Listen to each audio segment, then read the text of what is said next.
L'intitulé cet après-midi, attractivité, transition, renouvellement des générations, les ingénieurs s'installent aussi. Alors évidemment, c'est notre thème. Mais la façon dont on va le faire, c'est la liberté totale. C'est-à-dire que, évidemment, ils ont la liberté de nous dire ce qu'ils pensent, sinon on ne les aurait pas invités. Mais vous aussi, vous avez la liberté de réagir, pas polémiquer pour la polémique, on s'en fiche, mais d'accord, pas d'accord, avis divergents, idées nouvelles. Prenez la parole, n'hésitez pas. Parce que ce débat, il est fait pour vous. Et pour les élus, les syndicalistes ou les professionnels qui nous entendent ou qui ont envoyé quelques émissaires dans la salle, l'objectif, c'est de comprendre ce que vous, les jeunes, vous êtes plus jeunes que moi, là, le public, ce que vous avez dans le ventre, ce que vous pensez réellement de nos métiers d'élevage. Pourquoi vous y êtes? Pourquoi vous allez y rester? Ou pourquoi vous en partiriez? C'est ça qui nous intéresse. Et sur ce thème, vous avez la parole libre. Vous dites ce que vous voulez. Ça nous intéresse, on veut comprendre. Nous, les vieux, je me mets... Alors, moi, le vieux, parce que vous connaissez Yannick, mais moi, je ne suis qu'un pauvre journaliste. Je ne connais pas grand-chose. Et je ne sais pas ce que vous pensez, vous. Et ces thèmes-là, on va les traiter toute l'après-midi. Enfin, toute l'après-midi, pendant 1 heure. 1 heure et demie. Et on va le traiter à partir d'une question sur les ingés. J'imagine qu'il y a des ingés dans la salle. En tout cas, on en a sur scène. Les ingés s'installent aussi. Et on se demandera pourquoi ils s'installent, ou pourquoi ils veulent s'installer, pourquoi ils voudraient faire autre chose. Et puis aussi, quelles forces et faiblesses de leur formation. Est-ce qu'ils sont très bien préparés ou est-ce qu'ils sont à côté de leur pompe? Il y a forcément un peu des deux, mais on essaiera de déterminer la part de l'un et de l'autre. Ça vous va comme ça? Vous êtes vraiment libre, n'hésitez pas à m'interrompre, prendre la parole, vous tous et vous tous. J'ai envie de démarrer, sauf si quelqu'un a déjà quelque chose à dire. Tout va bien? J'ai envie de démarrer en donnant la parole à, j'allais dire à nos petits jeunes, oui, moi j'en ai 52, à nos petits jeunes. Je vais vous demander de vous présenter très rapidement votre parcours. Alors, j'ai mon idée, moi je vais démarrer par Emma. C'est vous Emma, pardon. C'est vous Emma. Et c'est Mélisse à côté de vous, hein. Emma. Parce que je me rappelle la conversation qu'on a eue en préparation au téléphone. Est-ce que vous pouvez me dire pourquoi vous êtes aujourd'hui dans une formation? Alors d'abord, votre âge, votre nom et votre école, bien sûr. Je vous en prie, allez-y. Quelle école? Du coup, c'est Emma Guéguin. Je suis à l'Institut Agro Rennes-Angers, campus de Rennes. Donc en formation ingénieur, en spécialisation production animale. Et j'ai 23 ans. Quel est votre parcours? Comment vous en êtes arrivé à être en formation ingénieur aujourd'hui? Donc moi, je suis passée par une prépa BCPST et comme beaucoup, je voulais faire... En tout cas, je rentrais en prépa dans l'idée de faire vétérinaire, mais j'étais ouverte. Et au cours de ma prépa, je me suis rendu compte que finalement, le secteur agronomique pouvait plus me correspondre. Donc je suis rentrée en école il y a 3 ans, 4 ans. Je suis vieille. Et ensuite, en rentrant en première année générale, je me suis dit je ferai sûrement pas de production animale parce qu'il y a le mot production. Et puis en final, pourquoi le mot production, c'est pas bien? Parce que, justement, je trouve que on en discutera peut-être, mais par rapport à l'image de l'élevage, il peut faire peur. C'est-à-dire voir l'animal comme une source de produits uniquement. Et c'était à ce moment-là, en tout cas, pas ma vision. C'était pas votre vision à ce moment-là. Production, c'était négatif, quoi. Oui, voilà. Et finalement, en assistant au cours, je me suis rendu compte que si, le secteur animal, c'était ce qui me plaisait. Et finalement, ce terme production, il était peut-être pas si négatif. Et l'animal, c'était pas juste une machine. C'était pas comme ça qu'il était présenté par les enseignants, en tout cas. Et donc, du coup, ça m'a donné envie d'aller en spécialisation production animale. D'accord. Est-ce que, d'un mot, parce qu'on y reviendra, hein, c'est vraiment une présentation courte au départ, mais ça montre votre profil et vos motivations. Est-ce que vous envisagez de vous installer un jour? Je suis pas fermée au projet, mais en tout cas, j'ai pas de date, j'ai pas de... Non, voilà. mais donc, pas fermé au projet. Pas fermée au projet. Alors qu'il y a quelques années, la production, c'était caca pas bien. Voilà, c'est l'idée. Étonnant. Vraiment, non, mais extrêmement intéressant. Alors, Alex, je me rappelle plus. Alex, c'est vous, Alex. Même question pour vous. Âge, situation d'aujourd'hui, et pourquoi vous êtes en formation d'ingénieur? Alors du coup, moi je m'appelle Alex Belloche, je viens de la plus belle région du monde, la Normandie, et je suis... Ah, il y a des Normands, c'est bien, j'entends là-bas. Je suis en 5e année du coup à l'ESA, l'École supérieure d'agriculture d'Angers, en DA Léviande, donc en production animale aussi. Et je suis fils d'éleveur, donc en Normandie, et futur agriculteur également après mes études, très probablement. Vous voulez vous installer, c'est dans le projet ça, depuis le départ? Ça a toujours été oui, un rêve de gosse, une passion, l'élevage, donc j'ai toujours voulu faire ça. Bon, alors si j'ai fait ingénieur, c'est aussi parce que je me suis dit peut-être que je ferais pas ça toute ma vie. Ah. Donc avoir le diplôme, faire les études avant de s'installer, c'est plutôt une bonne chose, je pense, parce qu'au moins on a le bagage, on a le diplôme aussi qui servira peut-être plus tard.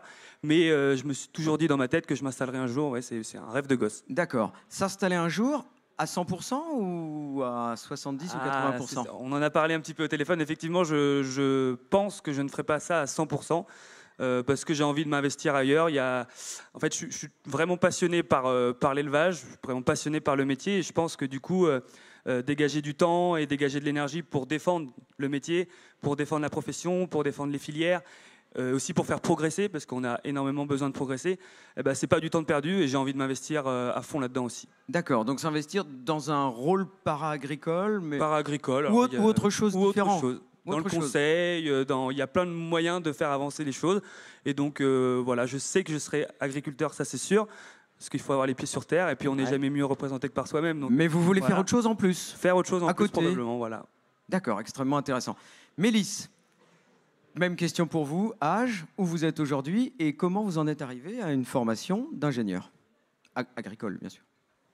Du coup, Mélisse Duminil, 24 ans, également à l'Institut Agro Rennes-Angers, campus de Rennes. Donc je suis arrivée là, pareil, assez similaire finalement dans les grandes lignes au parcours d'Emma. À la base, j'étais allée en prépa BCPST dans l'objectif d'être vétérinaire. Et j'étais vraiment animée par l'idée de pouvoir œuvrer face au changement climatique, protection de l'environnement, etc. C'était vos motivations qui vous ont amené. Voilà, c'est important. Tout à fait. En fait, pendant la prépa, je me suis rendu compte que ces motivations-là, finalement, seraient potentiellement pas comblées par le fait d'être vétérinaire, et que l'agronomie pourrait m'aider à contribuer à ça. D'accord. Donc une quête de sens au départ et de sens sur le futur métier. Oui, tout à fait. J'avais vraiment envie d'être utile en fait à travers mon métier. C'était quelque chose qui était vraiment important pour moi. Et donc je suis rentrée à l'école d'agronomie dans l'idée de faire quelque chose en lien avec l'environnement, la protection de l'environnement, et donc faire plutôt de la recherche finalement un peu théorique sur des grandes notions. Et pareil, la production animale, je me suis dit non, jamais, c'est pas possible. Image négative au départ. La production, c'est pas bien. Exploiter un animal, c'était moche. Pas forcément négatif, mais en tout cas, c'était pas ce qui me semblait être la première chose qui m'aiderait à, toujours dans cette quête de sens, à contribuer à ça. À sauver la planète, quoi. Enfin, ou améliorer l'environnement. Exactement. Et c'est au contraire, via l'intermédiaire de stages, que je me suis rendu compte que finalement, les sciences animales étaient finalement un très bon moyen de pouvoir jouer là-dessus. Parce qu'on change les méthodes de production, on change les méthodes de consommation, et c'est que c'est un impact finalement très direct et qui est à la fois court terme et long terme. On change la vie, comme dit la chanson. Quel métier vous envisagez maintenant? Quelle est votre projection sur l'avenir? Je suis quelqu'un de très curieuse, donc j'ai pas quelque chose de fixe. En revanche, je sais que j'aime beaucoup l'idée, du coup, encore une fois, de pouvoir améliorer, chercher des choses pour faire face au changement climatique. Donc le domaine de la recherche peut me plaire, mais ce qui peut me plaire aussi, c'est d'aller auprès des agriculteurs, au contact, pour justement diffuser ces nouvelles méthodes, ces nouvelles techniques. Faire de la technique, du conseil, ce genre de choses, ça vous paraît pas éloigné de vos envies aujourd'hui? Vous pourriez le faire. Et l'installation? L'installation, je l'envisage, mais à plus long terme. Vous l'envisagez quand même? Oui, je l'envisage aussi, oui. C'est aussi un moyen finalement de faire changer les choses, mais à toute petite échelle, mais c'est un moyen également de le faire. Parfait, merci beaucoup. Je me tourne maintenant vers Mathieu. C'est vous, Mathieu. Et puis après, Paul. Quelle est votre situation? Vous d'abord, présentez-vous votre âge et votre situation. Donc, Mathieu Lenouvel, j'ai 28 ans. Je suis installé depuis le mois de juillet là, sur l'exploitation familiale avec mon père. Ancienne ingé? Ancienne ingé, formation d'ingénieur. Agrocampus Ouest. D'accord. Et avant, en fait, moi j'ai un parcours un peu atypique pour un ingé, parce que j'ai fait un bac STAV. D'accord. Et ensuite, j'ai fait une prépa de TB. C'est quoi ça, prépa TB? C'est l'équivalent de la BCPST, mais pour les bacs techno. Et du coup, nous, dans l'école, je pense qu'on était 8, je crois, à intégrer l'école sur une promo de 125. Donc, des profils comme le mien, il n'y en avait pas beaucoup. Et en fait, sorti du collège, moi, ma voie, elle était quasiment toute tracée, parce que je voulais faire un bac STAV, un BTS, et puis m'installer dans la foulée. Oui. Et il y a une prof qui m'a dit... Tradition familiale, c'est reprise ouais, familiale, c'est ça, d'accord. ouais. Et il y a une prof qui m'a dit au lycée, écoute, inscris-toi pour la prépa TB. J'ai été pris.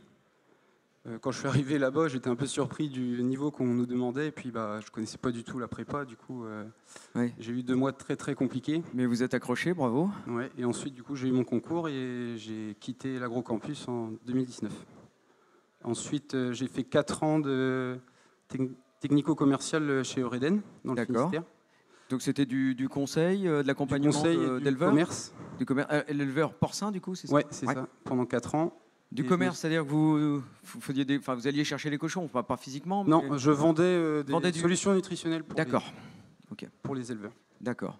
Pendant 4 ans avant de s'installer? C'est ça. Et pour moi, ça a été un passage obligatoire pour découvrir d'autres façons de travailler. Ça a été utile? C'était indispensable à vos yeux? Indispensable à mes yeux. Je pense que ça aurait été une erreur de m'installer juste après un BTS. Vous auriez fait des erreurs, on en reparlera, mais c'est extrêmement important. Et aujourd'hui, présentez-nous l'élevage, combien de truies? Donc aujourd'hui, je suis installé avec mon père, donc on a les parts à 50-50. On a un salarié et on a 300 truies sur une surface agricole de 120 hectares à peu près. Et d'un mot, pas de regret? Aucun regret. Aucun regret. Pour l'instant. Pour l'instant, évidemment, on ne s'engage pas pour l'avenir. Paul, je vous en prie, présentez-vous. Pareil, qui êtes-vous? Quel est votre âge et votre parcours jusqu'à maintenant? Ouais. Alors, Paul Villerbu, donc j'ai 25 ans. Je suis installé depuis le 1er janvier 2024, donc sur une ferme familiale région de Fougères, donc Nord-Île-et-Vilaine. On est 4 associés, mes 2 parents, moi et un frère qui a le même âge que moi. Je suis diplômé de l'ESA d'Angers en 2021. J'ai fait 2 ans de conseil en élevage en Normandie avant de m'installer. Quel conseil vous donniez? C'était quoi? C'est surtout c'était le contrôle laitier. Contrôle laitier. Donc surtout conseil nutrition et puis gestion de troupeau assez large, quoi. D'accord. Pendant 2 ans uniquement? Ouais. Avant j'avais fait mon diplôme d'ingénieur en apprentissage. Ah oui. Donc j'avais été 3 ans apprenti dans la même entreprise. Donc ce qui fait que j'ai quand même été 5 ans en train de faire du conseil ou d'apprendre le conseil avant de m'installer, quoi. Aujourd'hui, heureux? Aujourd'hui, je suis heureux d'être installé. J'ai pas de regrets non plus. Pas de difficultés particulières? Pas pour le moment non plus, ouais. Pas pour le moment. Moi, c'était faire les 2 ans de conseil, c'était plutôt en attendant. J'avais toujours en tête de m'installer. Et je pense que si j'avais pu le faire avant plus tôt, je l'aurais fait aussi. Et ça vous aurait pas manqué? Et ça m'aurait pas dérangé, ouais. C'est à l'inverse de voilà, ce que nous a dit. Tout est possible, mais vous avez fait déjà 3 ans précédemment. Ouais. Ça marche. Anne-Lise Jacot, présentez-vous et dites-nous où vous travaillez et ce que vous faites d'abord. Alors, bonjour à vous. Moi, bien dans le micro, s'il vous plaît. Ouais. Voilà. Moi, je suis Annie Jacot, je suis enseignant-chercheur à l'Institut Agro-Rennes-Angers, ex-Agrocampus Ouest, sur le campus de Rennes. Et donc, je suis en production animale et zootechnie des systèmes. Et donc, moi, je m'intéresse en recherche, parce que les enseignants-chercheurs sont enseignants et chercheurs aussi, sur les conditions de travail des éleveurs et des éleveuses et en quoi ça modifie... ça peut influencer leur choix de pratique et inversement, leur choix de pratique peut influencer leurs conditions de travail. Et vous avez mené, je parle sous votre contrôle, vous allez nous préciser les choses, une grande enquête? Alors une grande enquête. Pour l'instant, c'est... une petite enquête? Une petite enquête exploratoire. Mathieu, je crois que tu as été un des enquêtés, je crois. Non, pas encore. Bon, restez jusqu'à la fin. Autour des jeunes installés en agriculture qui s'installent avec un bac+5. D'accord. Et on a eu cette envie, cette idée qui a germé en disant tous les ans, on en a quelques-uns, on les recroise au salon, Lyon ou ailleurs, en disant « Ah, je me suis installée ».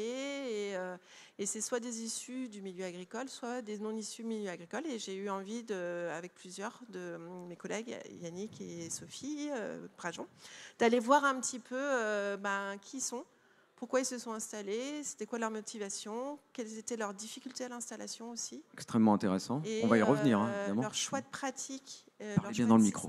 le choix de pratique, le choix de système, avec qui ils travaillaient, est-ce qu'ils s'intégraient au tissu professionnel agricole, comment ils interagissaient. Et donc voilà, c'est une enquête exploratoire. Alors, d'un mot, on va y revenir évidemment sur cette enquête parce qu'elle nous apporte beaucoup de choses. Ce que vous avez entendu là, est-ce que c'est représentatif de vos élèves ou de votre enquête, ou est-ce qu'on est dans des cas précis différents de ce que vous avez constaté selon la moyenne? Alors, il n'y a pas beaucoup de mots-clés qui sont là, qui sont présents dans l'échantillon. Alors, c'était 41 enquêtés, donc c'est pour ça que je dis que c'est une petite enquête.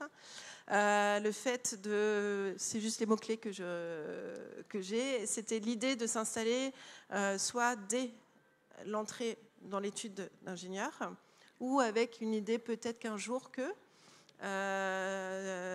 et il y avait aussi l'idée de je travaille avant de m'installer. En moyenne, sur ceux qu'on a enquêtés, ils avaient travaillé 5 ans avant de s'installer, avant de franchir le pas. Donc c'était une moyenne, mais c'est les 2 éléments que je retiens vraiment particulièrement. Est-ce que votre enquête nous renseigne sur le fait qu'il y a plus d'ingés qui s'installent qu'avant? Ou on ne le sait pas, ou est-ce que c'est pareil? Alors non, moi, sur mon petit échantillon, je ne peux pas dire. Et je n'ai pas fait une étude démographique. Et puis, on a utilisé notre base de données d'anciens élèves aussi, pour l'instant, qu'on a un petit peu élargie avec la méthode dite boule de neige. Donc, on a demandé, est-ce que vous connaissez des gens qui ont un bac plus 5 boule de neige.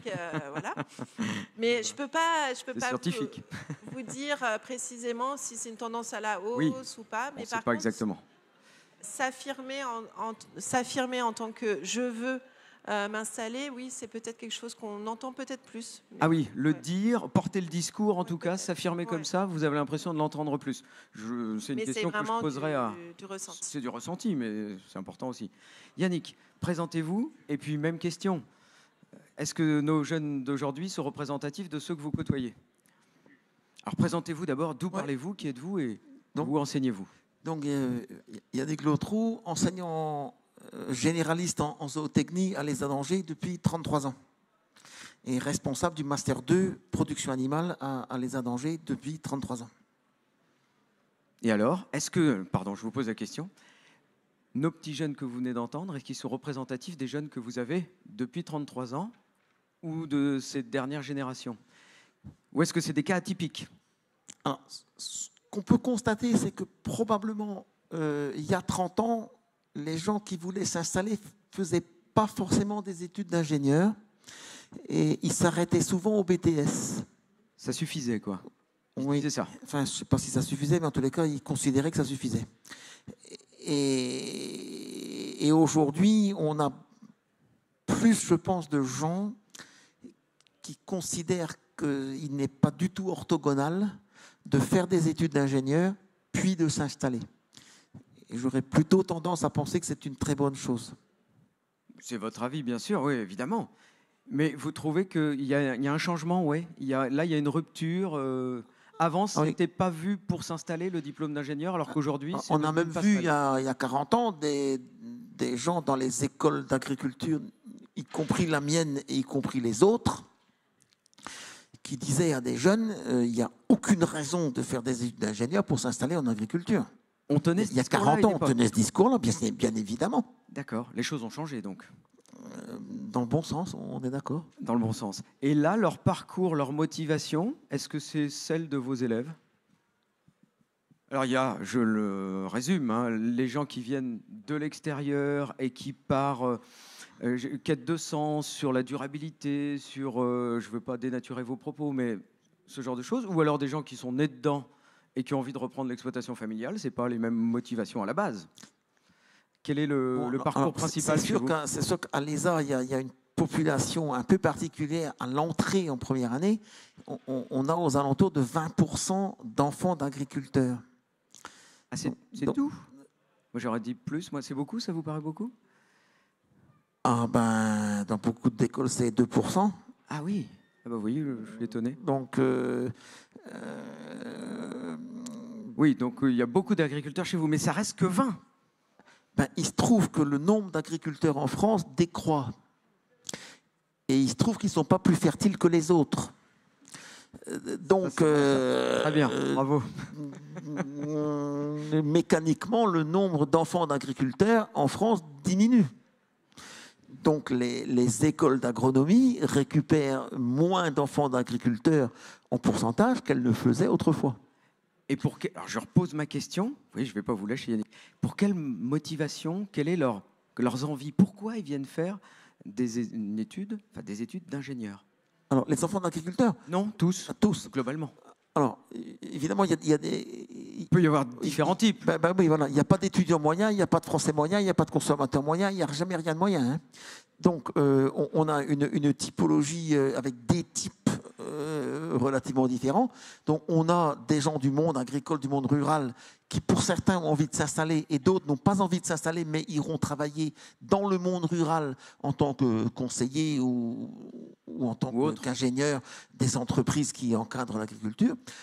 Et puis après, on a ce qu'on appelle les gens donc, non issus du milieu agricole. Et beaucoup d'entre eux viennent là pour refaire le monde. Ah bah oui. Non pas forcément pour produire. Et d'ailleurs, on a bien entendu des étudiants qui disent que produire, c'est presque un gros mot. C'était. En entrant à l'école. Et effectivement, après, dans les écoles, ils finissent par changer d'idée parce qu'ils découvrent qu'en fait, les hommes sont obligés de manger. Et que donc, un jour viendra où il faudra produire et qu'on ne pourra pas s'arrêter de produire sauf à redevenir chasseur-cueilleur. Et donc, la réalité du monde s'impose à des gens qui, tant qu'ils étaient jeunes ados, avaient une idée de la réalité du monde un peu romantique. Et quand on arrive dans les écoles d'ingénieurs, quelles qu'elles soient, on finit par se confronter à la réalité du monde. C'est une majorité de vos étudiants, et Anne-Lise, même question, c'est une majorité de vos étudiants qui viennent pour changer le monde, comme vous avez dit? Je ne sais pas si c'est une majorité, mais c'est une population, c'est un type d'étudiants qui existe et qui, quelquefois, quand on fait des journées portes ouvertes, on a des étudiants de terminale qui nous demandent comment est-ce que vous allez m'apprendre à sauver la planète. Et ça vous choque, ça, comme question? C'est bien. Il y a un certain nombre de gens, y compris des gens comme Jean Jouzel, qui disent il n'y a pas d'idée plus stupide que celle de sauver la planète. Parce que la planète ne demande à personne d'être sauvée. Il faut plutôt qu'on ait d'autres concepts pour s'occuper du changement climatique, etc. On ne fera pas le débat ici, c'est pas ça. Anne-Lise, je m'excuse. Anne-Lise, est-ce que votre population, c'est la même? Quels sont les profils des jeunes qui arrivent chez vous pour étudier? Je ne sais pas si c'est exactement la même, parce que je pense que c'est effectivement, vous avez un peu plus d'enfants du milieu rural et agricole, et peut-être que nous, on a une population un petit peu plus urbaine à la base, on va dire. Et encore. Mais ce qui est sûr, c'est qu'ils ont des envies de prendre les enjeux au sens large de transition. On n'arrive pas dans une école d'agronomie ou d'agriculture par hasard, je pense. Ouais. Surtout quand on ne vient pas du milieu agricole. Mm-hmm. Et il faut les entendre, et il faut les écouter. Et ce qui est passionnant, je trouve, c'est d'aller dans les nuances, de leur montrer la complexité du monde vivant et du vocabulaire aussi, de produire, qu'est-ce que ça veut dire, et puis de se confronter à tous les enjeux, quels qu'ils soient, environnementaux, économiques, sociaux, et tout ce que ça pose. Et je trouve que ça fait des jolies discussions et des jolis parcours, en fait, et que c'est un challenge de tous les jours. Alors, dans votre enquête, qu'est-ce qui vous a le plus surpris dans tout ce que vous avez appris? Qu'est-ce que vous en retenez? Est-ce qu'il y a 1, 2, 3 points qui vous paraissent importants? Justement, ce côté environnement, durabilité. Cette préoccupation, vous voulez dire? Cette préoccupation. Alors, dans notre petit échantillon, on a quand même essayé de faire une espèce de typologie des profils. Et elle ne s'exprimait pas forcément de la même façon, mais l'environnement, ou être au cœur des enjeux. La durabilité. La durabilité, oui, mais la durabilité, il n'y a pas que l'environnement dedans. Elle était vraiment toujours affirmée. Et donc, on peut avoir envie de se dire, voilà, je suis agriculteur, entrepreneur, très technique, et avoir quand même aussi cette une préoccupation environnementale qui est au cœur des motivations aussi. Donc, c'est pas à opposer. Et ça, c'est ressorti voilà. majoritairement de votre enquête sur les 41, là, qui a un échantillon. C'est quelque chose qui vous a surpris, vous, qui me sort là comme ça. Paraissait important. S'il y a d'autres éléments, n'hésitez pas à nous en faire part. Je me tourne maintenant, parce qu'on est déjà arrivé à la moitié de notre débat, vers nos deux installés, prioritairement. Là. Puis on va relancer le débat avec ça.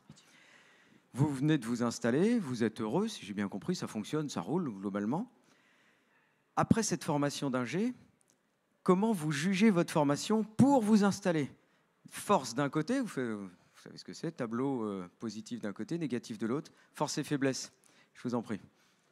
On commence par le négatif. Comme vous voulez, chacun fait ce qu'il veut.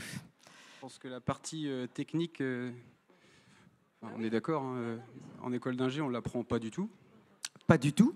Ou quasiment, enfin on l'approche, on va dire, mais on ne le pratique pas, donc d'accord. On ne l'apprend pas. Et puis après, comme tout métier qui reste assez quand même manuel, on l'apprend sur le terrain. Ouais. Les gestes, on ne les apprend pas, c'est ça que vous voulez dire? Les gestes ou même la technique, d'où mon parcours aussi en termes de... En tant que technico-commercial ou technico-conseil.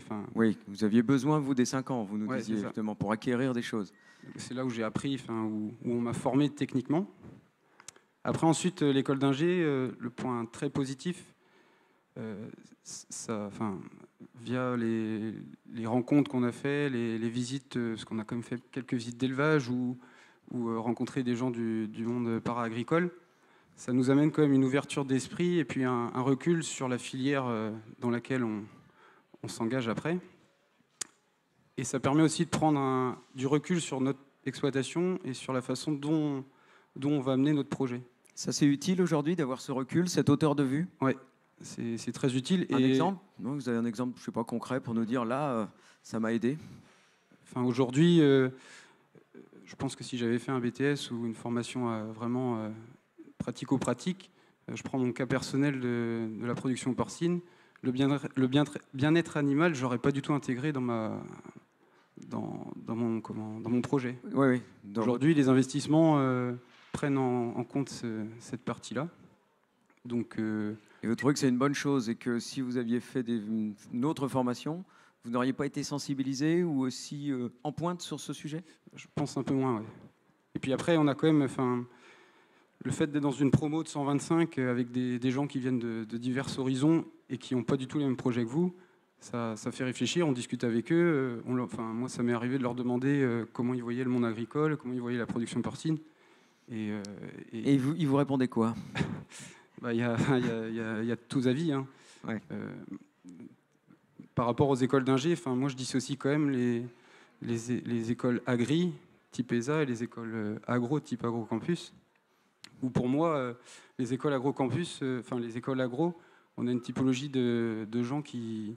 Plus large, je voulais dire? Ouais, beaucoup plus large et qui ont très peu de liens avec le monde agricole, je trouve. En tout cas, ma promo, c'était... Et ça, c'est un plus ou un moins, au final? Ça, vous pouvez parler pas moi de juger. Hein, vous parlez librement. C'est pas moi de juger. Je sais pas vraiment. Après, je pense, niveau ouverture d'esprit, c'est quand même plus intéressant. Même question pour vous, Paul. Force et faiblesse de cette formation d'ingénieur pour s'installer, s'installer. Eh ben, moi, à l'inverse, pour ce qui est des forces, je pense qu'au niveau du bagage technique qu'on a pu avoir pendant les 5 ans, c'était plus important que... Je remets toujours en comparaison avec donc mon frère jumeau qui, lui, s'est installé après un BTS, Axe, la formation classique, on va dire, pour s'installer. Donc, quand je me compare à ce qu'il a pu avoir, lui, je pense qu'on a donc un bagage technique qui est quand même plus abouti.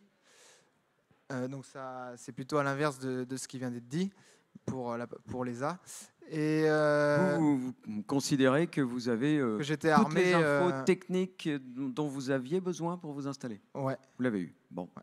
En tout cas pour la production laitière, qui est D'accord. Ouais. Donc c'était un plus pour vous. Ouais. Ensuite, au niveau des plus, je pense que pareil, l'ouverture d'esprit, le fait d'avoir pu quand même avoir pas mal de visites d'entreprises, d'exploitations, même d'avoir fait des stages à l'étranger sur des périodes assez longues et dans divers pays, ça a été une force. Et puis l'ouverture d'esprit aussi par les échanges qu'on peut avoir, le fait d'être donc une promo de quand même 180 élèves, avec des profils aussi assez différents. Donc l'ouverture d'esprit, c'est ce qui me vient aussi en deuxième. En plus. Est-ce qu'il y a des points négatifs ou est-ce que tout est rose? Non, tout n'est pas forcément rose. Eh ben, si je compare pareil avec donc, mon frère qui a fait un BTSAC, je pense que la partie gestion d'entreprise, notamment gestion économique, comptable presque. Comptable, ouais, aussi. Ouais.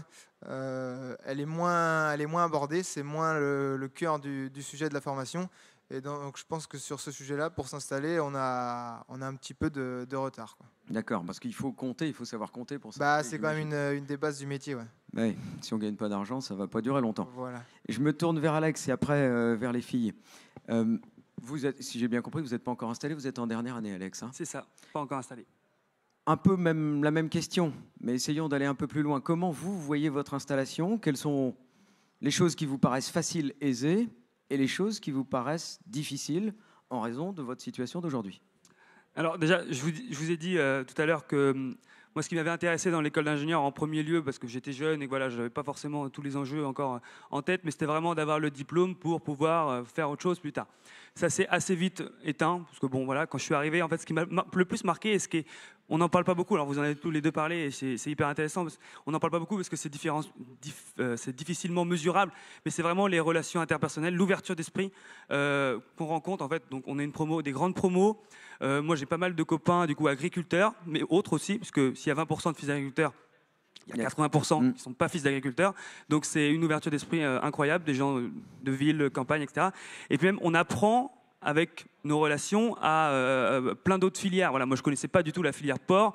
J'ai un copain qui est juste ici, qui est fils d'éleveur de porc. Voilà, il m'a expliqué tous les aspects de la filière, etc. Donc, on apprend énormément par nos relations interpersonnelles.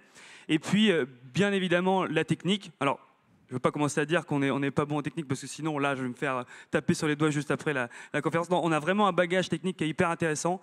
On fait de la zootechnie, on fait plein de choses différentes qui sont super intéressantes. On a aussi des sciences sociales. Alors, il y a ma professeure de sociaux qui est ici. Donc oui, mais vous pouvez dire ce que vous pensez.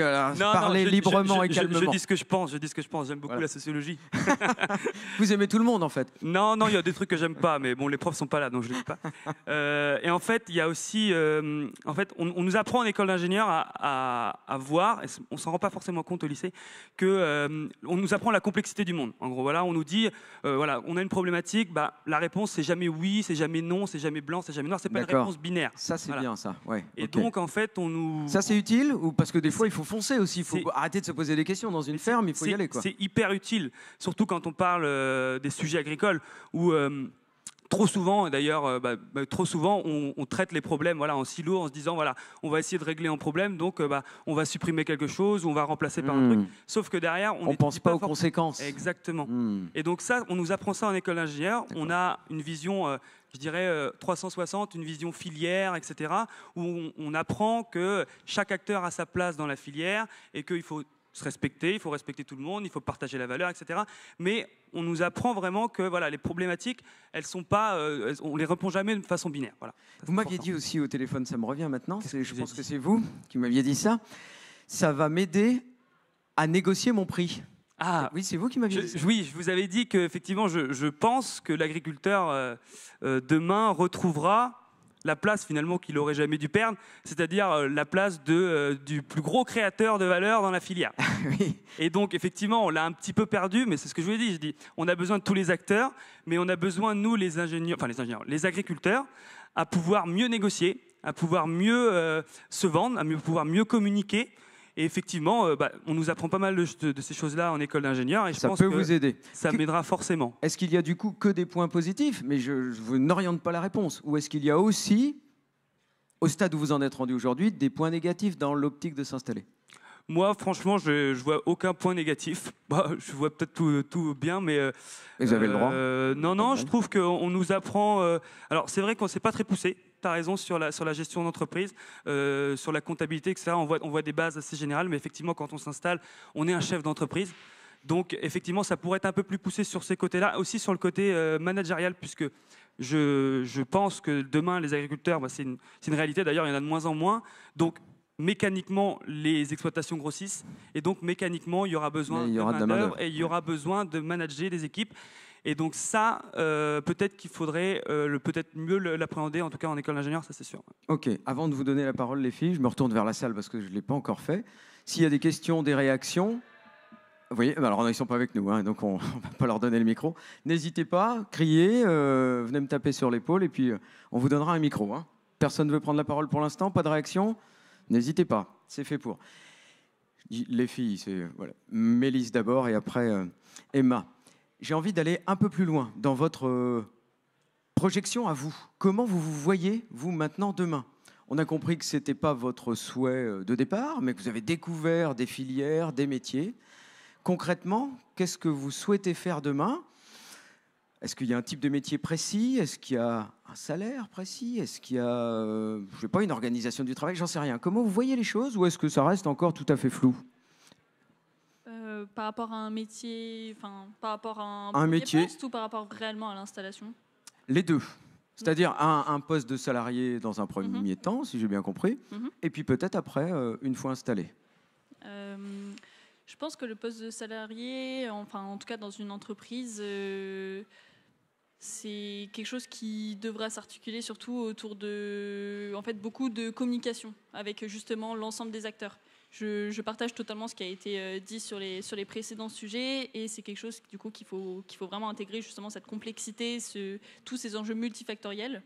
Et c'est justement par une forme de symbiose en fait entre l'ensemble des éléments qu'on arrivera à faire bouger les choses. Et justement, j'aimerais pouvoir faire part justement participer à ça. C'est votre motivation. Dans l'entreprise, pour moi, il faut qu'il y ait des liens en fait au sein de la filière. D'accord. Ma question, je la précise. Pour vous, qu'est-ce qui vous motive? Quels sont vos critères de choix? Parce que vous devez faire un choix à un moment ou à un autre. Quels sont vos critères de choix pour choisir tel métier plutôt qu'un autre? Est-ce que c'est, je ne sais pas, le sens qu'on y met, mais je peux manquer d'idées, le sens qu'on y met, le salaire, le temps de travail, la considération sociale, j'en sais rien. C'est quoi qui va vous guider?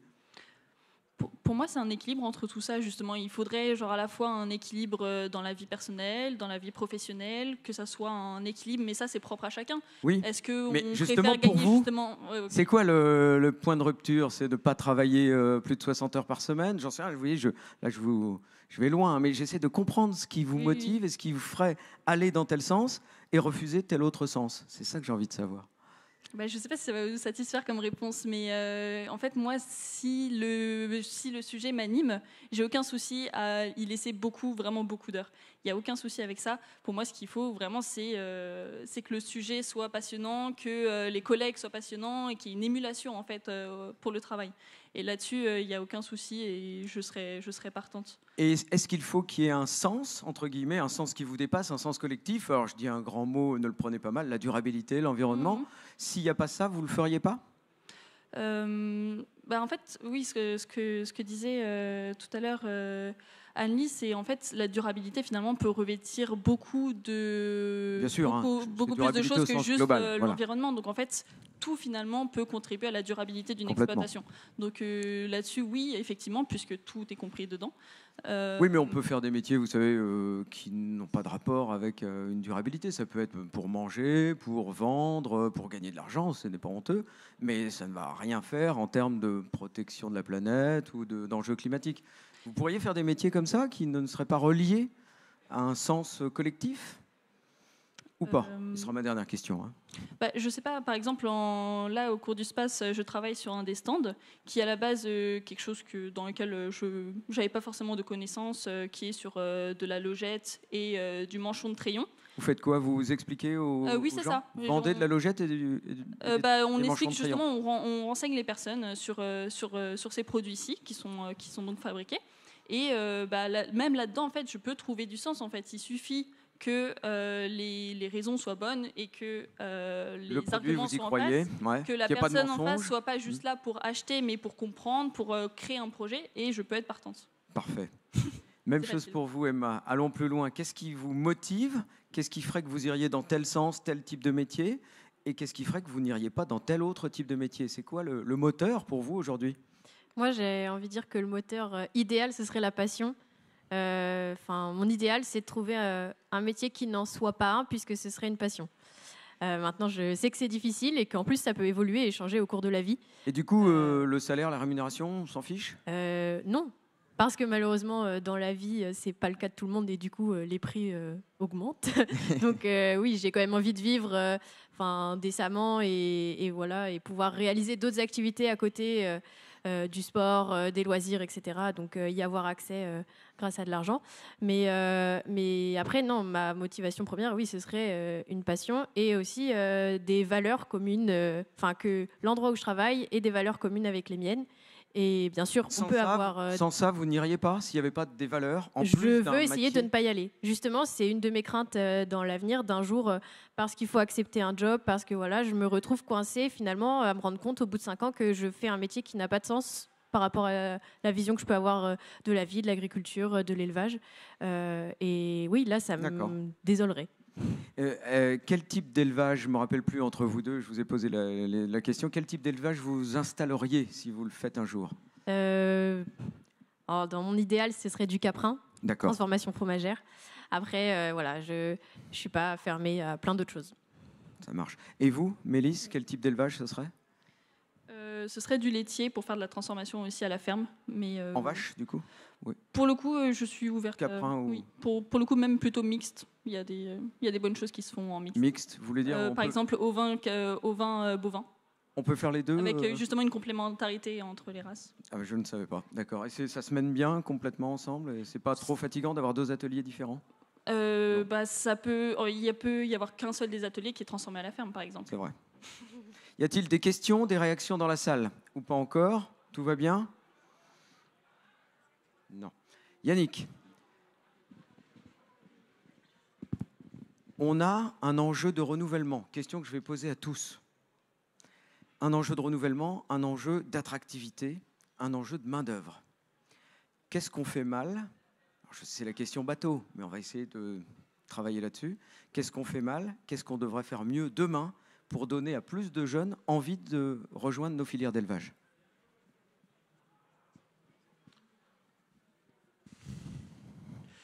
Bon, il faut que la vie d'éleveur soit une vie tenable. C'est ça qui fait que des gens auront envie de devenir éleveurs, c'est qu'ils voient des éleveurs qui ont une vie tenable. Ça veut dire quoi, tenable pour Donc, vous? une vie tenable, ça veut dire qu'il y a des éleveurs qui sont sur des exploitations et ils arrivent à s'épanouir là-dedans. Ça veut dire qu'ils ne sont pas débordés par une masse de travail qu'ils n'arrivent pas à gérer. Ils ne sont pas débordés par une pression mentale qu'ils n'arrivent plus à gérer.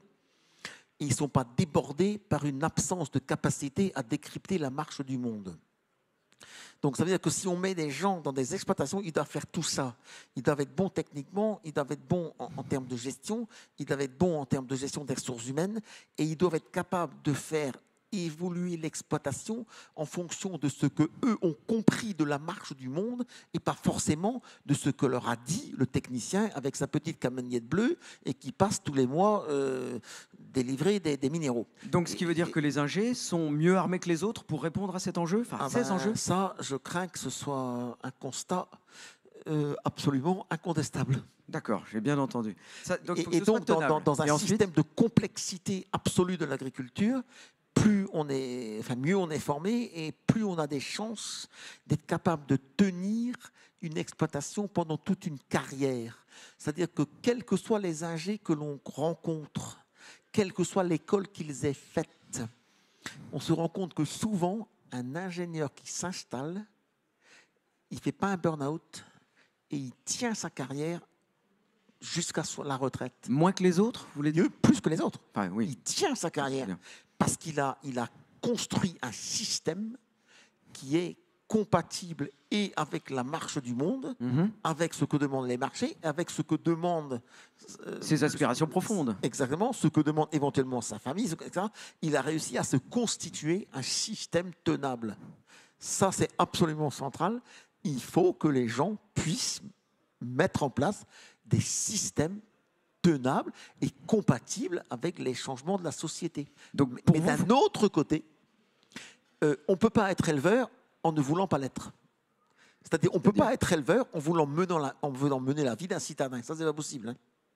Si vous voulez être citadin, soyez citadin. Si vous voulez embrasser la carrière d'éleveur, il va bien falloir admettre que comme vous mettez des animaux dans un système relativement clos, il faut être là. Hein. Et si vous ne voulez pas être là, faites autre chose. Mais le mec qui fait, ou la jeune fille qui fait ça, il faut qu'elle soit consciente que quand on est responsable d'animaux, il va falloir être assez proche d'eux, quoi. Et on ne pourra pas être tous les matins en train d'aller en vacances aux Seychelles, ça c'est pas possible. Hein. Et certains jeunes le pensent, ça, qu'on peut aller tous les matins aux Seychelles? Vous pouvez répondre. Non, mais il faut être conscient de ça, quoi. Ah oui, certains n'en sont pas. Un éleveur, c'est quelqu'un qui va être... Alors ça, c'est un petit problème chez les ingénieurs. Parce que toutes les écoles d'ingénieurs, quelles qu'elles soient, disent à leurs élèves, et elles les poussent à aller se balader dans le monde. Ça, c'est bien. C'est parfaitement bien. Sauf qu'il faut être conscient, quand on va revenir sur l'exploitation, on ne pourra plus autant faire ça. Donc il faut être conscient que quand on va revenir sur l'exploitation, c'est pas la même vie. On sera un peu rivé à ces animaux. Et donc il faut réussir à organiser tout ça pour que ce soit compatible avec le reste du fonctionnement de la société, parce que l'agriculteur vit dans un bourg, par exemple, avec des non issus, agriculteurs. Ouais. Et par exemple, quand il joue dans le club de foot ou quand il va à l'association des parents d'élèves de l'école, il rencontre le jour de la kermesse ou le jour de je ne sais pas quoi, toutes sortes de gens qui partent en vacances aux Seychelles. Et lui, et donc il va falloir qu'il réussisse à gérer ça. Et ça, c'est pas forcément si simple. Anne-Lise. Oui, là où je peut-être nuancerai ou pas, mais ce que je vois, la spécificité, sans vouloir discriminer ceux qui ne sont pas ingénieurs et qui sont installés, c'est peut-être cette capacité aussi à définir ses objectifs personnels ou les objectifs de l'entreprise et de fixer là où est la réussite, et pas forcément... voilà. Et c'est, je veux, en termes d'organisation du travail, en termes de revenus attendus, de succès technique aussi, voilà. Et c'est cette capacité aussi à peut-être de dire, voilà, moi, mon système, je veux qu'il soit comme ça parce que je l'ai envie et je le fixe comme ça. Donc de le conceptualiser en fait. Et que ça change aussi, de se dire peut-être que pendant 5 ans je veux que ça soit comme ça, puis après ça pourra changer. Donc peut-être que vos attentes elles vont évoluer au cours de votre vie et cette capacité-là. Et puis aussi de se dire, dans l'enquête qu'on a menée, il n'y avait pas que des issus du milieu agricole, il y en avait aussi du non issu du milieu agricole. Je pense que les choses elles sont un tout petit peu différentes. Et encore, je ne sais pas, ce sera à creuser, mais c'est de se dire aussi, si j'y arrive pas, je peux faire autre chose, et c'est pas grave. Et j'aurais mené une expérience, et puis, et je pense que de s'autoriser à le dire, ça peut aussi ça soulage alléger. Aussi des fois. Et ça peut alléger les choses, quoi, et de donner de l'agilité, de la souplesse, et de dire, j'ose. J'essaye, et puis si au bout de 5-6 ans ça marche pas, ou 10, alors quand je dis ça marche pas selon les objectifs qu'on s'était fixés au départ, ou qui évoluent aussi eux-mêmes, mais voilà. Ça, j'ai envie de poser la question, même si je vous en prie. Si je peux juste apporter un témoignage, par exemple, j'ai réalisé un stage dans une exploitation agricole en Ardèche, où l'objectif des 2 éleveuses, c'était de se libérer du temps. Et ce n'est pas un objectif moins noble que celui de produire plus, puisqu'elles étaient satisfaites des revenus qu'elles avaient, de la production qu'elles faisaient. Elles avaient même pour objectif de la diminuer. La production, de diminuer leur cheptel pour gagner du temps libre pour elles. Et ça n'en fait pas quelque chose de moins légitime qu'un objectif d'augmentation de la production, etc. Complètement, parce qu'elles ne sont pas les seules à nourrir la planète, il y en a plein d'autres. D'un mot, elles travaillaient, donc elles avaient combien de temps libre et quelle était leur organisation en temps de travail ? Donc c'était plutôt un modèle qui se présente en Ardèche. Donc c'était un tout petit cheptel de 60 têtes de chèvres alpines. De chèvres. Et elle faisait de la l'AOP Picodon, ce qui permet donc en fait c'est bien une rémunéré, filière, ça. voilà. Et en plus elles peuvent tout vendre à moins de 5 km de la Ah oui. ferme, en vente directe ou dans les boutiques ou dans les supermarchés, tout part. Et du Donc, coup, elle travaillait forcément, combien de c'est temps? une facilité. Oui, c'est une C'est une facilité. facilité pour elle d'avoir ces objectifs-là, de Bien se sûr. libérer du temps. C'est pas représentatif pour tout le monde. Il faut avoir le revenu, le marché Voilà, rémunérateur. exactement. On a compris, la proximité, ça, c'est super. Et Du coup, elles avaient combien de temps de travail, vous vous rappelez? Elles avaient au moins 3-4 semaines de vacances par an, vu qu'elles étaient 2. Après, il y avait au moins 2 soirs où elles terminaient plus tôt. Bien sûr, ça dépend de l'année. Alors, plutôt, ça veut dire quoi? Ça veut dire qu'elles ne faisaient pas la traite du soir et qu'elles débauchaient vers 15-16 heures. Bien sûr, ça dépend toujours des activités. Mais avant 17h, quoi. Voilà, c'est ça. Et puis, au niveau des week-ends, c'était un week-end sur 2 pour faire les marchés. D'accord. Et elles étaient heureuses comme ça. L'objectif, c'était de réduire L'objectif, encore c'était pour de réduire encore. s'épanouir personnellement, j'imagine. Voilà, c'est ça. Elles avaient une vie de famille, une famille à Pas côté. non, pas à ce Pas moment-là, encore. mais voilà. Bon. Question pour nos petits jeunes, les autres, qui n'ont pas encore pris la parole, là, Emma qui vient de parler. Est-ce que vous voyez faire autre chose? Je me tourne d'abord vers Paul, qui m'a semblé, mais peut-être je me trompe, le plus motivé depuis le plus longtemps pour aller dans une direction. Est-ce que vous pourriez faire un autre métier demain? Non, pour l'instant, c'est pas dans mes, c'est pas dans mes réflexions. Je me vois pas faire autre chose. Après, j'ai la chance de m'installer sur une exploitation qui tourne. qui tourne, qui est existante depuis un moment. C'est quand même nettement plus facile de mettre les pieds dans une structure qui est déjà bien fonctionnelle. Et est-ce qu'il y a des, comme l'a dit c'est votre professeur qui est à côté, hein, est-ce qu'il y a des critères, des facteurs de revenus, de temps de travail, de je ne sais quoi, d'épanouissement personnel, de vie familiale, qui feraient que là, ça c'est pas acceptable pour moi, je m'en vais. C'est quoi? Est-ce qu'il y en a? Et quels sont-ils s'il y en a? C'est surtout le critère économique. Moi, Votre rémunération, c'est ça? Ouais. Si c'était une exploitation qui ne permettait pas de se dégager un bon revenu normal, un revenu convenable, je pense que je ne me serais pas installé. Ouais. Et ce serait ça qui, à l'avenir, dans 10 ans, vous ferait partir si jamais la rémunération s'effondrait? Oui, même si c'est quelque chose très dur quand même, hein. que j'y pense pas, quoi. Mais même question pour vous. Je me rappelle plus votre. C'est Mathieu. Mathieu, même question pour vous. Qu'est-ce qui vous ferait partir? Enfin, est-ce que vous imaginez faire autre chose d'abord, et ensuite, qu'est-ce qui vous ferait partir? Ça fait 2 mois que je suis installé, donc imaginez faire autre chose. C'est un peu court. Moi, après, je voulais faire passer un message auprès de personnes qui voudraient s'installer. Je pense que déjà pour promouvoir l'agriculture et le monde, surtout de l'élevage, il faut absolument que les éleveurs d'aujourd'hui soient épanouis et réussissent dans leur métier. Donc pour moi, un projet d'installation, je vais prendre une image olympique, mais c'est comme un marathon, c'est pas un sprint de 100 mètres. Donc avant de courir un marathon, on s'entraîne pendant 4-5 ans. Une installation, ça se réfléchit aussi ça se réfléchit pas à long du terme. jour au lendemain. Okay. Avec mon père, nous, on l'a construit depuis au moins 5 ans, que ce soit dans les choix stratégiques de développement, de reprise d'exploitation ou d'investissement. Donc ça, c'est un point que je voudrais souligner. Et puis, est-ce que je reste sur ce point-là une seconde. Est-ce que vous avez vu des camarades ou des gens autour de vous qui n'ont pas pris ce temps-là et qui aujourd'hui s'en mordent les doigts? Oui. Exemple?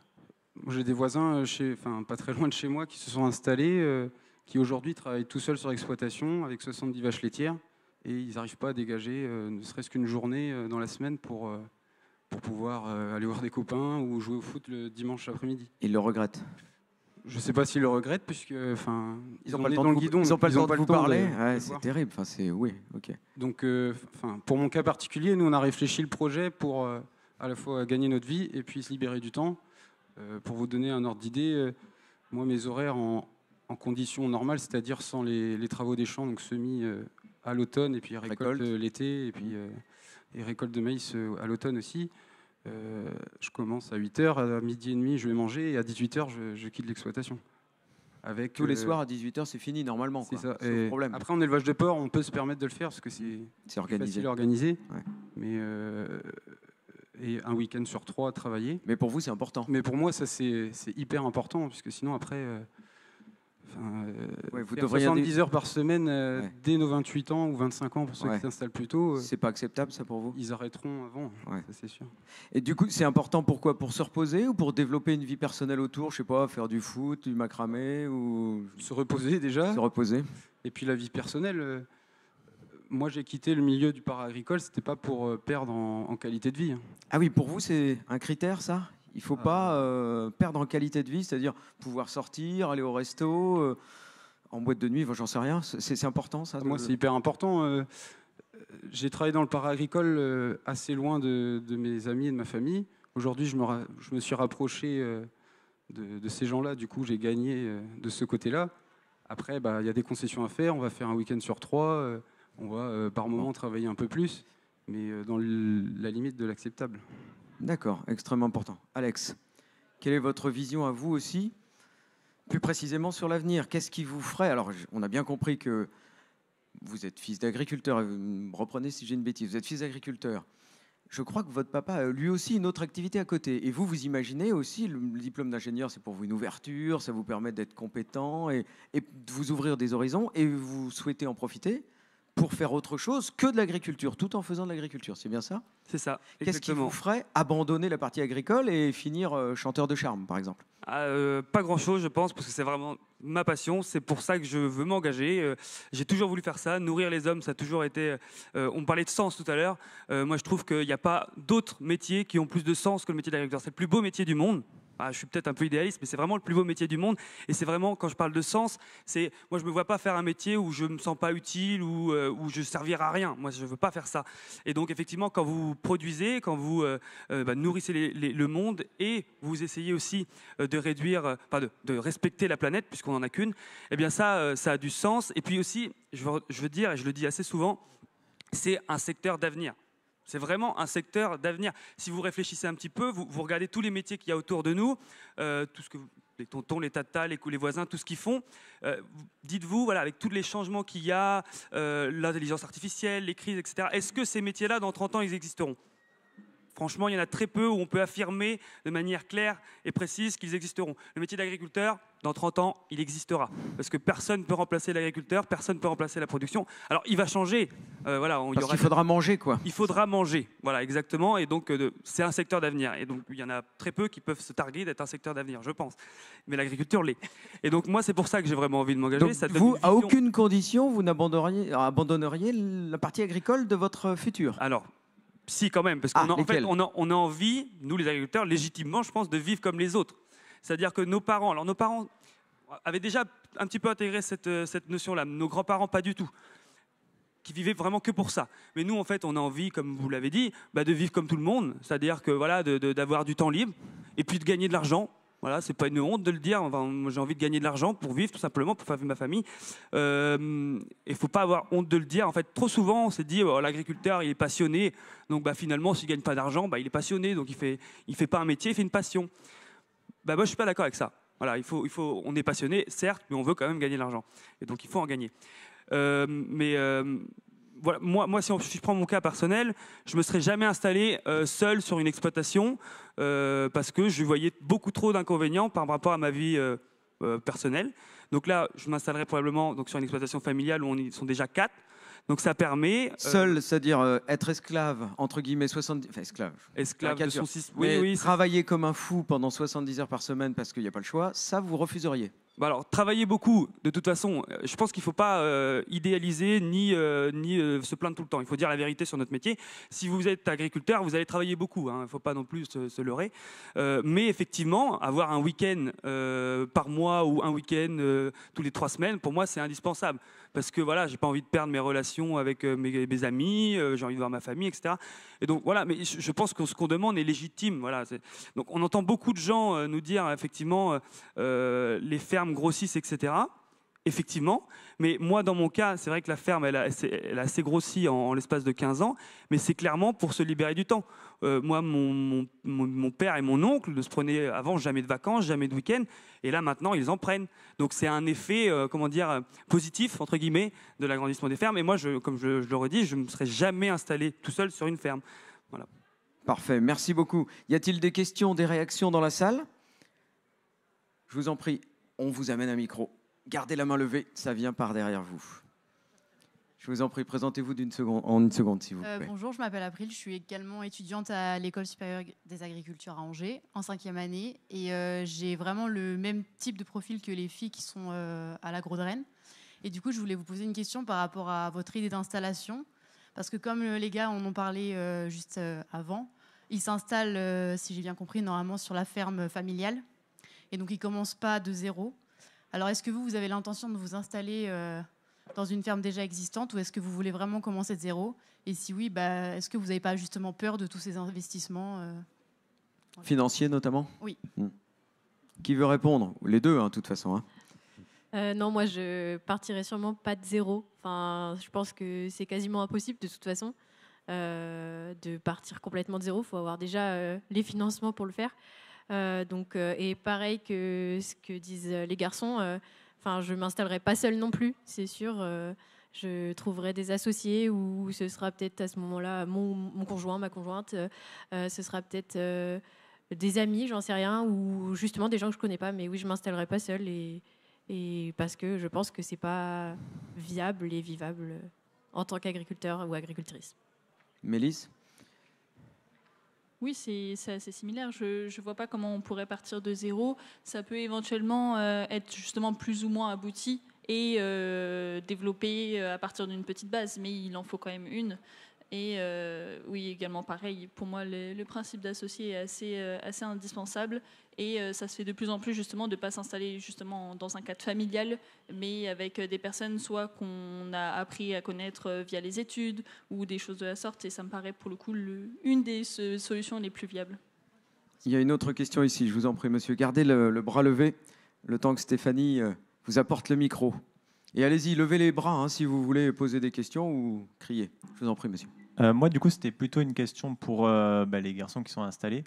Est-ce que vous avez envisagé de vous installer autre part que cadre familial ou c'était une évidence, c'était le cadre familial dans lequel vous vouliez vous installer? Paul d'abord? Non, j'y ai pas réfléchi. Pour moi, c'était une évidence. C'est la transmission d'un patrimoine. Ces valeurs-là, pour moi, c'était quand même important. J'ai la chance aussi d'être dans la région de Fougères. Donc, je ne sais pas si c'est une région que tout le monde connaît, mais c'est tout près d'ici. C'est tout près d'ici et c'est surtout une région très favorable à la production laitière. Ça a longtemps été le premier bassin laitier européen. Donc, pour moi, il y avait beaucoup d'avantages à m'installer sur la ferme familiale. De travailler en famille, c'est aussi des valeurs que j'aime et c'était une motivation pour moi. Ouais. Mathieu? Je l'ai envisagé.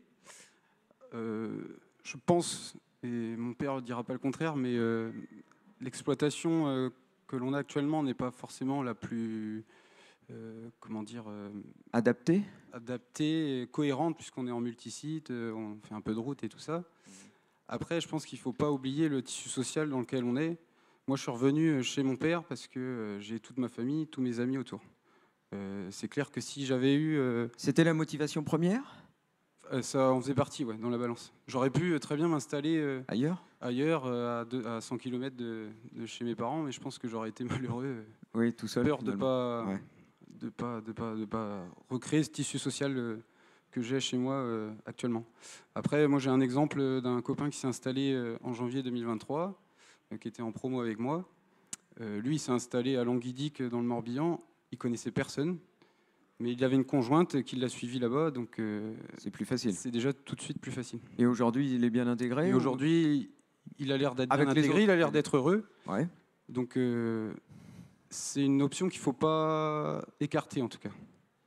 Anne-Lise. Même en tant que fils d'agriculteur. Oui, on peut s'installer ailleurs. On peut s'installer ailleurs. Condamné à s'installer avec son papa. Je dirais encore plus, les gens qui ne sont pas issus du milieu agricole, il ne faut pas hésiter, si on veut s'installer, à visiter 10-15 exploitations. Parce que jusqu'à celles qui correspondent à ce qu'on veut faire et ce qu'on a envie. On le fait qu'une fois, une installation. Moi, je ne connais pas de personne qui s'est installée plusieurs fois dans une carrière. Anne-Lise? Oui, en fait, je voulais juste dire qu'il y a plusieurs formes d'installation et qu'il y a aussi une créativité à faire autour de ça. Il y a aussi des installations en famille et puis avec aussi des externes, enfin des tiers qu'on appelle ça, mais ça peut aussi... on en a trouvé en fait dans notre panel. Il y a des choses très originales que vous avez trouvées dans vos 41 cas recensés? Pas forcément originales, mais... tu disais que tu voulais peut-être installer en chèvre. Et ben, j'ai des cas de 2 anciens étudiants. Elle s'est installée avec sa famille. Et puis, il y avait de la place, en fait. Ils ont fait de la place pour l'installation d'un copain de promo qui arrivait avec son petit troupeau de chèvres. Et du coup, ça a permis quelqu'un qui s'installe. Et donc, du coup, de pérenniser aussi tout un territoire, de faire vivre plus. Donc, il y a des fois, sans être forcément associés, mais travailler côte à côte. Ils sont associés, mais du coup, c'est famille et tiers. Et tiers. Et ce que je voulais dire aussi sur les difficultés, alors ce n'est pas forcément des difficultés à l'installation, c'est aussi, vous avez peut-être eu la chance de pouvoir communiquer correctement ou bien, ou de construire le projet avec vos parents. Et qui vous écoutent, parce que des fois ça peut être aussi une difficulté dans le cadre de l'installation en famille de dire moi j'ai des projets, j'ai des envies, j'ai des enjeux, des objectifs particuliers, mais est-ce qu'ils vont être entendus au sein de la famille structure? Et inversement, la difficulté quand on s'installe non issu du milieu agricole, c'est aussi de se faire de la place, de se faire accepter, de trouver de la légitimité, de tâtonner et de trouver la bonne exploitation aussi. Est-ce qu'il y a parfois, je regarde à la fois Anne-Lise et Alex, vous voulez rajouter? Ouais, sur ce sujet-là, on n'en a pas beaucoup parlé, mais c'est vrai que nous, entre guillemets, en tant que fils d'agriculteurs, on mesure, je pense, la chance qu'on a, parce que c'est un peu plus simple, je pense, en tout cas financièrement, de s'installer sur une exploitation déjà existante avec de la famille. Et c'est vrai qu'on remarque que des personnes qui sont non issues du milieu agricole, qui veulent s'installer, c'est hyper complexe de débloquer des financements, surtout quand on est jeune, parce que quand on veut acheter une ferme, les prix sont quand même extrêmement élevés. Quand on est jeune, souvent on n'a pas les accords bancaires. Ouais. Et donc il y a sûrement des choses à faire. Il faut payer quand même quand on s'installe en famille. À un moment donné, bien sûr, il faut racheter des parts, mais c'est beaucoup plus gratuit, simple. Non, c'est beaucoup plus simple. Oui. Et pour tous les jeunes qui voudraient s'installer et qui n'osent pas forcément ou qui ont un petit peu peur, il y a un système qui marche très bien. C'est le système de parrainage où, tu disais tout à l'heure qu'il fallait préparer son installation, c'est hyper important. Et c'est vrai, ça se fait peut-être 4-5 ans. Parrainage avec le cédant? Avec le cédant, voilà, ou sur une période de plusieurs années, vous travaillez avec le cédant, et comme ça, la transition se fait beaucoup plus facilement. Et puisque vous habitez à travailler ensemble, finalement, financièrement derrière, ça peut aussi déboucher sur des accords qui sont un peu plus acceptables pour les jeunes. Je vois une question ici. Stéphanie, gardez la main levée, je vous en prie. Merci. Présentez-vous d'un mot et posez votre question ou votre réaction. Ce n'est pas obligé d'être une question. Bonjour, je suis la prof de socio d'Alex. Ah, c'est vous qui le terrorisez comme ça? Yes. Alors, moi, j'ai une question, parce qu'on a été super pudique sur la question des revenus, alors que vous en avez tous un peu parlé, mais sans vraiment dire combien. On sait combien de week-ends vous voulez, on sait combien d'heures de travail vous voulez, mais on ne sait pas vraiment combien vous voulez gagner. Et moi, je me demande, c'est quoi votre référence? Est-ce que vous voulez gagner juste pour manger? Est-ce que vous voulez gagner le SMIC? Est-ce que vous voulez gagner comme vos copains ingénieurs? C'est quoi votre référence qui vous permettra de dire « c'est bon, je gagne ma vie comme je voulais » 1500, 2000, 2500, 3000, 6000. Allez-y, je veux un chiffre. Emma. C'est le baguette de Cesson là, qui arrive, là, qu'on entend. C'est normal. Ils vont sur le pavillon là-bas. J'aimerais bien gagner autant que mes copains ingénieurs. Mais déjà, rien que. Alors, je m'excuse, je ne suis pas ingénieur. C'est combien que ça gagne un ingénieur? Justement, j'allais dire, déjà ingénieur en production animale, on ne gagnera pas la même chose au départ. Entre ingénieurs agronomes, on ne gagnera pas la même chose non plus. Et entre. Ça a pu mes propos. Entre ingénieurs, on gagne encore moins la même chose. Les ingénieurs agronomes, c'est les ingénieurs les moins bien payés de France, ce qui n'est pas normal parce que l'agronomie, c'est pas inférieur à n'importe quel type. Mais on parle de quel chiffre là? On dit moins bien payé, c'est combien? Alors je vais pas vous donner de chiffres parce que en vrai je les ai pas et du coup je vais pas me permettre de donner des données que j'ai pas. Mais ça arrive en tant qu'ingénieur agronome de commencer au SMIC. en faisant certains jobs en sortie d'études. Ouais.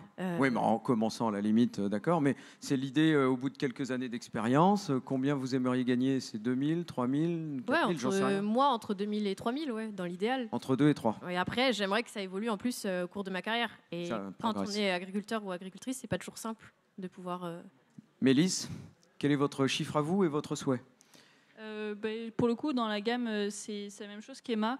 Et pour quelques chiffres, justement, dans notre promo sortante, là, donc, qui ont décroché leur premier job, on est sur une gamme entre, on va dire, 27 et 34 000 à l'année.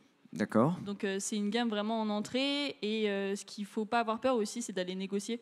Ça vous paraît juste honnête ou est-ce que c'est un petit peu ric-rac? Je pense que ça dépend du parcours de chacun. Dans le sens où, par exemple, des personnes qui vont avoir fait, par exemple, un BTS et qui vont ensuite être allées en école ont un bagage un peu plus important. Et ça me semble légitime que, du coup, ils le fassent valoir.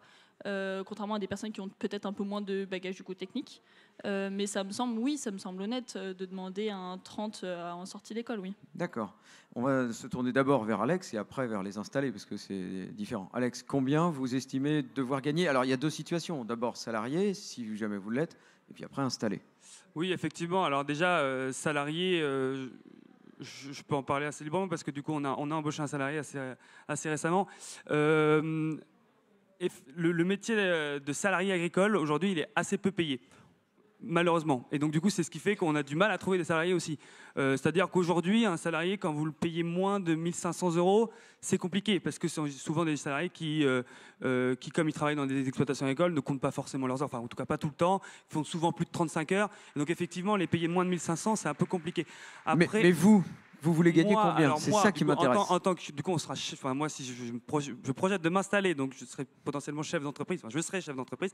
Donc, effectivement, ça dépendra des années. Mais ce qui me paraît important, c'est déjà de se sécuriser un salaire de base, et ensuite, en fonction des bonnes années ou pas, partir aux Seychelles ou pas. Voilà. C'est quoi le salaire de base? Le salaire de base, moi, j'estime qu'il faut entre 2 et 3 000 €. Voilà. Enfin, il faut. On va voir si nos jeunes installés gagnent ça. C'est l'objectif. C'est l'objectif. Paul, vous êtes à 2 ou 3 ou 6? Ouais. Alors déjà, moi, je vais être un petit peu plus nuancé parce que on parle, les prélèvements privés, le reste à vivre, le résultat d'exploitation, c'est trois choses différentes déjà. Parce que il peut y avoir des résultats d'exploitation qui sont très élevés, mais si la trésorerie permet pas de prélever, déjà, il peut y avoir un écart. Et ensuite, en fonction des emprunts personnels qu'on peut avoir, qui peuvent être assez conséquents, le reste à vivre, à la fin, il peut aussi être assez faible. Mais combien vous tirez-vous par mois actuellement? Donc, si ce n'est pas un secret. Non, un ordre d'idée, je veux pas. Ouais, aujourd'hui, j'ai des prélèvements privés de l'ordre de 2 à 3 000 €, ce qui me permet de vivre en payant mes emprunts JA. Et après aussi... je peux aussi nuancer un petit peu, parce que se comparer à des salaires que peuvent toucher nos collègues ingénieurs qui vivent dans des grandes villes, on a aussi un cadre de vie qui induit qu'on a quand même moins de charges. Moins de loyer, normalement. Moins de loyer, moins de charges de déplacement, moins de charges d'alimentation. Donc à la fin, le reste à vivre pour les activités ou autres, il peut être identique, quoi. Mathieu, je ne veux pas forcément un chiffre précis, hors de question de dévoiler un secret, mais est-ce que vous tirez un salaire conséquent ou pas? Et si vous avez un chiffre, donnez-le nous si vous le souhaitez. Moi, je le rejoins sur le reste à vivre parce que je pense qu'on a un peu la même situation, c'est-à-dire que nous, pour nous installer, on a fait un prêt privé pour acheter des parts sociales. C'est pas l'entreprise qui contracte un prêt pour acheter des bâtiments. Donc il faut le rembourser aussi, quoi. Il faudra le rembourser. Donc moi, j'ai des prélèvements privés pour avoir un reste à vivre au-delà de 2 000 €. D'accord. Donc vous avez quand même un reste à vivre au-delà de 2 000. Oui. C'est-à-dire que le reste à vivre que j'ai aujourd'hui, c'est un peu plus que le salaire que j'avais en tant que salarié. Et c'était un objectif pour vous, ça? Est-ce que si jamais vous y étiez à n'importe quoi, un reste à vivre à 1 200, c'était inacceptable? Oui, puisque je pense qu'en tant qu'entrepreneur, parce que je me considère aussi comme un entrepreneur, on prend des risques à investir. Et je pense que ce risque-là, il doit être aussi rémunéré. C'est noté. Parce que là, on ne l'a pas en tant que salarié, donc c'est important de le prendre en considération. Carrément, ce n'est pas les mêmes risques. Y a-t-il questions, réactions encore? Ou pas du tout? Je ne vois pas de main qui se lève. Eh ben, non, il n'y en a pas, hein. On est d'accord? Je vous propose d'applaudir et de remercier nos intervenants. Merci beaucoup. Merci à vous. Ils ne veulent plus partir, vous pouvez rester. Vous avez encore des choses à dire? Merci Stéphanie. C'était le dernier débat de l'Espace Jeune de cette année. Merci à vous de l'avoir suivi.